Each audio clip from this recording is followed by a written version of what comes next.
যদি দেশ স্বাধীন হওয়ার আগে হেলিকপ্টার দিয়া সাধারণ মানুষের উপর গুলি চালাইতে পারে, তাহলে দেশ স্বাধীন হওয়ার পর এখন বন্যায় আটকানো মারে কেন হেলিকপ্টার দিয়া উদ্ধার করা যাইতেছে না? যদি নিজের সামর্থ্য থাকে কাউরে উপকার করার, তাইলে এখন কেন সাহায্যের হাত বাড়া দিতেছেন না?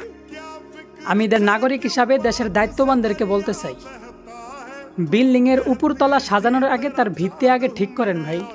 পরিস্থিতি অনুযায়ী আবেগেই না হয় দুই একটা কথা বলি। আমরা সাধারণ মানুষের জন্য অত দামি ম্যাটেরিয়ালের দরকার নেই। আমরা রিক্সা অথবা লোকাল বাসে চললে অভ্যত ভাই।